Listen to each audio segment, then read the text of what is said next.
I love the Rampage video game when I was a kid, and I have not so proudly told this story in the past, is that I've spent many hours upon hours playing the Rampage video game at a local pool hall in Hawaii.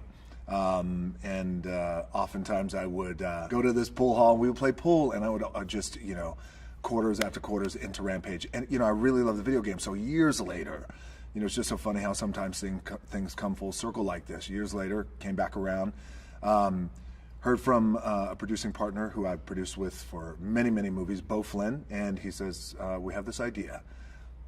Have you ever heard of Rampage? I said, have I ever heard of Rampage? Dude, I love Rampage.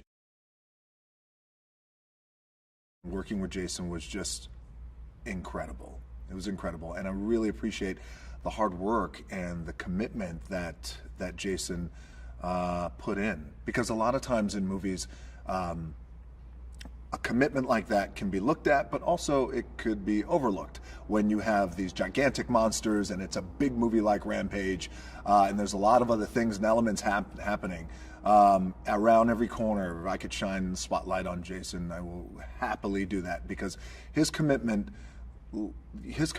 went months as well. I mean, he studied the primal acts of gorillas, their emotions, how they communicated when they get angry, when they get happy, go through the varying degrees of emotions, how they walk when they're angry, how they attack.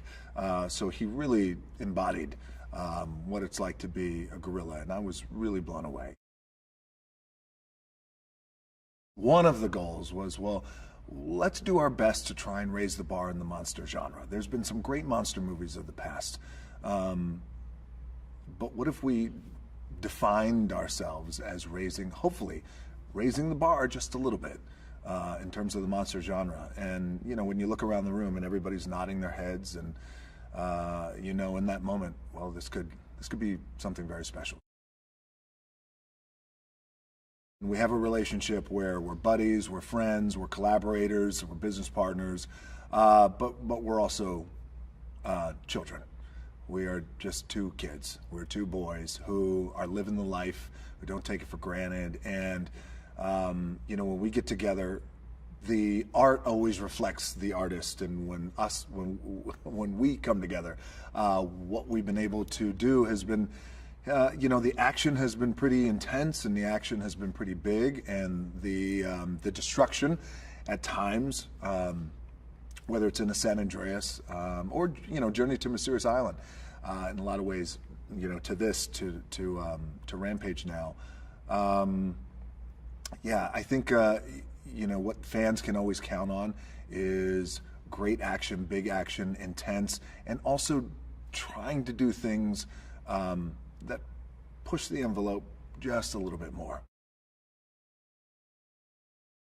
To build practical sets everywhere we possibly could build them, and add a little bit of green screen, just helped me as a performer. It was invaluable, because there is destruction and debris, twisted metal, concrete. It is everywhere. There's smoke machines.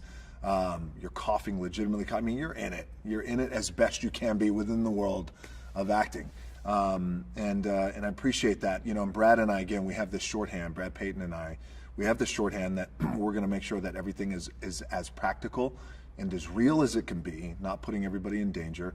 And then you have great set design, you have great builders, you have a great crew who, they make sure that everything is right there. And it helps in the performance.